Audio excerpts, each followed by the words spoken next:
एक और भक्त की मैंने बात सुनी थी, वो घर में रहता, घर वाले उससे बड़े परेशान, क्योंकि वो कुछ नहीं करता था, केवल खाता था, बस खूब खाए और पड़ा रहे। अब जो खूब खाएगा तो करेगा क्या, जहां खाए वहीं लुढ़क जाए।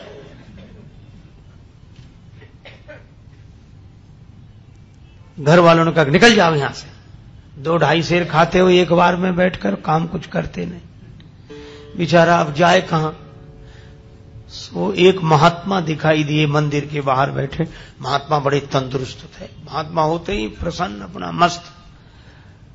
उसने सोचा कि ये खूब खाते होंगे तब तो इतने तंदुरुस्त हैं, मोटे। गया, बोले महाराज, अब तब तक 2-4 उनके चेला निकले साधु, वो लोग भी ऐसे ही आ रहे। बोले यहां तो सब ऐसे ही ऐसे हैं। तो बोला महाराज हमको भी चेला बना लो। महात्मा बोले रहो। मंत्र दे दिया, तुलसी माला पहना दी, नाम रख दिया, काम कुछ नहीं, बस भगवान की पूजा आरती में खड़े रहा करो, राम राम किया करो। और पंगत बोले 2 समय होती, खूब प्रेम से करो। तो मैं 2 पंगत में, तुम 4 पंगत में बैठो, कोई हर्ज नहीं। उसको लगा ये बड़ा अच्छा, कुछ करना ही नहीं, खूब खाने को मिलना, मंदिर में ही रह गया। पर उसे क्या पता कि यहां भी मुसीबत आएगी। एक दिन सवेरे से कुछ बने ही नहीं, भंडार में सब ऐसे ही चूल्हे पड़े ठंडे, कुछ नहीं। महाराज आज कुछ बन नहीं रहा है। अरे बोले तुम बताना, आज एकादशी है। तो बोले एकादशी का मतलब न कुछ बनेगा न कुछ मिलेगा। तो वो बोला हमको भी नहीं मिलेगा। बोले हां तुम्हें भी। बोले चेला बहुत हैं, उनसे कराओ, हमको काहे को। बोले नहीं वो तो करना ही पड़ेगा तुम्हें। तो बोले हमें अगर आज एकादशी करा दी तो हम तो द्वादशी देख ही नहीं पाएंगे, आज ही शाम तक समाप्त। महात्मा बोले भाई बहुत कठिनाई है महाराज, मैं भोजन के बिना नहीं रह सकता। महात्मा बोले तो आश्रम में तो बनेगा नहीं, तुम बना लोगे। अरे बोले मरता क्या नहीं करता, हम सब बना लेंगे। महात्मा बोले जाओ भंडार से सामग्री ले लो। अब उसने 2.5 सेर आटा, आलू, नमक, मिर्च, मसाला, घी, जो कुछ था लेकर। महात्मा बोले देखो तुम वैष्णव हो गए हो, वैसे तो नहीं बनाना चाहिए भोजन, लेकिन चलो प्रसाद बुद्धि से ग्रहण करना, भगवान को भोग लगाना। ठीक है महाराज। जल्दी जल्दी में उसने सामान समेटा, कहा वहां जाना नदी किनारे इस पेड़ के नीचे। हाँ पहुंच गया। अब जैसा बना बेचारे से वैसा भोजन बनाया, आलू का चोखा और सब गुड़ घी सब तैयार करके। इतना पाना ही चाहता था, भूख और लगाई, रोज तो बना बनाया मिलता था, आज तो बनाना पड़ा। अब याद आया गुरुजी ने कहा था भगवान को भोग लगा लेना। अब कितना सरल, तुरंत बुलाने लगा, राजा राम आइए, प्रभु राम आइए, मेरे भोजन को भोग लगाइए, ओ मेरे भोजन का भोग लगा। नहीं आए भगवान तो क्या बोला, आचमनी अर्घा न आरती, यहां यही मेहमानी, रूखी रोटी पाओ प्रेम से, पियो नदी का पानी, राजा राम आइए, प्रभु राम आइए, मेरे भोजन का भोग लगा। बोले यहां तो नदी का पानी है, रूखी रोटी, आना है तो जल्दी आ जाओ, हमको भूख लग रही है। भगवान नहीं आए।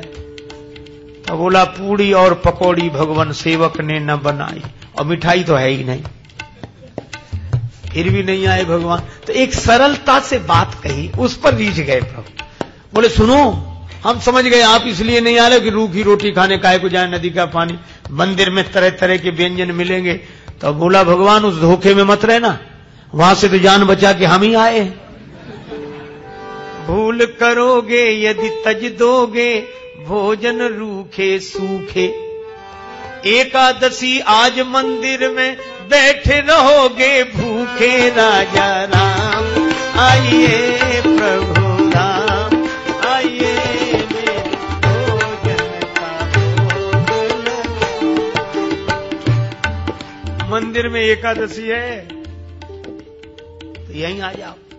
और इस सरलता पर नवम सरल और मम भरोस की भगवान आएंगे। भगवान प्रकट हो गए, लेकिन भगवान भी कम कौतुकी नहीं। जितना वो सरल भगवान वैसी लीला करने को तैयार, अकेले नहीं आए। सीता समारोपित वाम भा, राम वाम दिस जान, श्री सीताराम जो देखा तो भगवान की सुंदरता, श्री सीता मैया देखकर प्रसन्न तो बहुत हुआ, लेकिन उदास हो गया कि गुरुजी ने तो एक भगवान के लिए कहा था, ये तो दो आए हैं। अब कभी भगवान की तरफ देखे, कभी रोटियों की तरफ देखे। भगवान ने कहा क्यों आ गए ना? बोले हाँ आ गए सो तो ठीक है, लेकिन अब जो है तो बैठो। भगवान बोले क्यों, क्या हुआ? बोले कुछ नहीं, हम तो सोच रहे थे कि एक का इंतजाम करना है, लेकिन आप दो आए हो तो कोई बात नहीं, थोड़ी बहुत तो एकादशी आप करा ही दोगे हमारी, जो कुछ है तो आप विराजो। भगवान बैठ गए। कितनी सरलता से इन कथाओं पर विश्वास करना कठिन होता है, क्योंकि हम लोग सरल नहीं हैं। भगवान श्री सीताराम जी बैठ गए, उनके सामने परोस दिया। कहने लगा मैं कुछ भूखा तो रहूं, लेकिन आपको देखकर लगा बहुत अच्छा, पर एक काम करना, अब मैं समझ गया कि आप दो आते हो, मैं इंतजाम और ज्यादा करके रखूंगा अगली एकादशी को, लेकिन इतना परेशान मत करना, जल्दी आ जाना। भगवान बोले आ जा। उसने आकर गुरुजी से कुछ नहीं कहा, इतना सरल था, वह तो समझता था भगवान आते ही ऐसे ही होंगे। अगली एकादशी को बोला कि गुरुजी कुछ सामान बढ़वाओ। गुरुजी बोले क्यों? बोले वहां दो भगवान आते हैं। गुरुजी ने सोचा भूखा रहा होगा, इसलिए कह रहा है। बोले बढ़ा दो, एक सेर आटा और सामान और बढ़ा दो। अब वो 3.5 सेर आटा लेकर और सब बनाया उसने और बुलाया। भगवान तो इंतजार ही कर रहे थे। जैसे ही उसने कहा राजा राम आइए, अब कहने लगा सीता राम आइए, मेरे भोजन का भोग लगाइए, ओ मेरे भोजन का भोग। और सही बात, जैसे ही पुकारा भगवान प्रकट हो गए, लेकिन राम बाम दिस जानकी लखन दाहिनी हो, दक्षिणे लक्ष्मणो यस्य बामे च जनकात्मजा। और जो उसने 3 को देखा सो बोला हद हो गई, एक को बुलाओ तो 2 आते, और 2 का इंतजाम करो तो 3 आते, ये कौन है? भगवान बोले ये हमारे छोटे भाई हैं। छोटे भाई सचमुच है? लगते तो नहीं न स्वरूप से न स्वभाव से, कहीं से पकड़ लाए क्या कोई? बोले नहीं हमारे छोटे भाई हैं। ऐसे क्यों कहते? छोटे भाई हैं। तो हाथ जोड़कर बोला प्रभु बुरा न मानना, छोटे भाई हैं सो अच्छा है, आ गए तो कोई बात नहीं, लेकिन एक बात बताओ, हमने ठाकुर जी के भोग का ठेका लिया है कि ठाकुर जी के खानदान भर का? गुरु जी ने कहा था भगवान को भोग लगाना, 2 आए, अब ये भाई साहब आ गए। अब राम जी खूब हंसे, जानकी मैया को, लक्ष्मण जी को लगे कि अच्छी जगह ले आए भगवान, क्या स्वागत हुआ है आते ही आते। लेकिन वो बोला क्या कहूं, भूखा भले ही रह जाऊं, लेकिन आप लोगों को देखकर मुझे बड़ा अच्छा लगा। अब बैठो, आप तीनों ही बैठो, पाओ जो कुछ है, एक ही ज्यादा है, 2 का इंतजाम तो है ही। पाया कुछ मिला। भगवान खूब हंसते रहे, लक्ष्मण जी भी बहुत। अब जब चलने लगे तो बार बार चरणों में सिर रखे, आंखों में आंसू आ जाए, लगते आप बड़े सुंदर। लेकिन एक काम करो, अगली एकादशी को अभी से बता जाओ कितने आओ, ताकि उतने ही हम इंतजाम कर लें। बस यही झंझट है, बाकी और कोई झंझट है। पहले से बता दिया करो कि कितने हो, तो वैसे ही इंतजाम कर। भगवान बोले हम आ जाएंगे, हम आ जाएंगे। आया तो भी नहीं कहा गुरु जी से, सोचा कुछ दिन तो आराम से बीते। अब अगली फिर एकादशी, गुरु जी बोला आज एकादशी है, चेला बोला है, उदास क्यों? अरे बोले महाराज वहां बहुत लोग आते हैं, तो क्या करें? बोले हमारा 7 सेर आटा करो कम से कम। 7 सेर? हाँ, और उसी हिसाब से सब सामान। गुरु जी समझ गए इतना तो ये खा नहीं सकता, ये बेचता होगा जरूर। गुरुजी बोले 7 नहीं 8 सिर दे दो, ले जाने दे से। अब पीछे पीछे चलेंगे, देखते हैं क्या करता है। ले गया सारा सामान। पर ये भक्त भी बड़ा विचित्र, सरल आदमी। आज इसने सामग्री रख ली, भोजन बनाया नहीं। सोचने लगे पहले बुलाकर देख लूं कितने हैं, उस हिसाब से बनाऊंगा। भोजन बनाया नहीं और पहले ही बुलाने लगा, राजा राम आइए, सीता राम आई, लक्ष्मण राम आइए, मेरे भोजन का भोग लगाइए, हो मेरे भोजन का।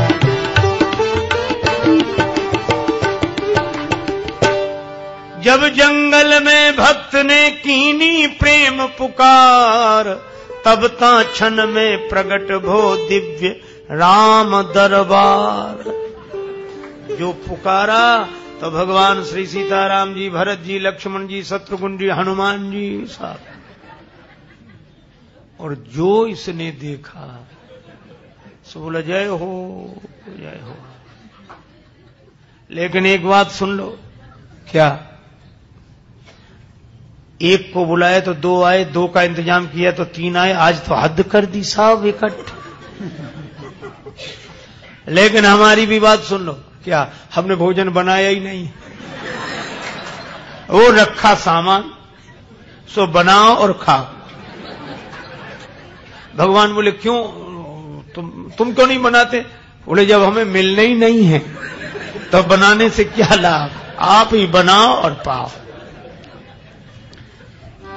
मोते नहीं बनत बनाए, भोजन आप बनावहु अपने, बहुत दिनन संग पाए, मोते नहीं बनत बनाए, तुम नहीं तजत सुबानी अपनी, हम केते समझाए। हमने कितना समझाया, आप अपनी आदत छोड़ते नहीं हो, और आज तो हद कर दी। नर नारिन की कौन कहे, हनुमान जी की ओर देखकर बोला, एक बानर भी संग लाए, एक बानर हूँ संग लाए, मोते नहीं बनत, हमसे नहीं बनता है। प्रथम दिवस भोजन के हित आसन जब मैंने लगाई, उधर न मैं भर सक्यो सीए जब सन्मुख आई, फिर विनीत आए भाई पर भाई, और निराहार ही रहो आज मुझे परत दिखाई। भगवान खूब हंसे, बोला हंसने से काम नहीं चलेगा, बनाओ लगाओ शुरुआत करो। बैठ गया वृक्ष के नीचे। भगवान बोले भाई भक्त की राजी आज बनाओ। भोजन व्यवस्था किसने संभाल ली? विश्व भरण पोषण कर जोई, ताकर नाम भरत असो। श्री भरत जी भंडारे बनाने लगे, श्री भरत जी भंडारे बनाने लगे। चुन के लकड़ी लखन लाल लाने लगे, पहुंचते पूंछ से आंजनेय चौका को, और हाथों से पोता लगाने लगे। चेते चूल्हे इधर और उधर शत्रुघ्न साग, भाजी अमनिया कराने लगे। और स्वयं जानकी माता आकर बैठी तो सीता मैया को बैठे देखा तो अनेक सिद्ध महात्मा प्रकट हो गए। मैया हमें भी प्रसाद मिले, हमें भी प्रसाद मिले। अब ये तो आंख बंद किए बैठा था। पूछा कि आंख बंद क्यों किए बैठे? बोले जब मिलना ही नहीं है तो हम बनते हुए भी तो नहीं देख सकते कि किसी और को मिले। आवाज सुनी तो आंख खोली तो कई महात्मा दिखाई दिए। बोले थोड़ा बहुत कुछ बचता भी तो ये नहीं बचने देंगे। पाके संकेत शक्ति का जत्थे वहां अष्ट सिद्धियों नव निधि के आने लगे। श्री भरत जी भंडारे बनाने लगे। श्री भरत जी भंडारे बनाने लगे, बनाने लगे, बनाने लगे। गुरुजी आए पीछे से कि देखें ये सामान का क्या करता, तो गुरुजी को कोई न दिखे, चेला बैठा दिखे और सामान रखा दिखे।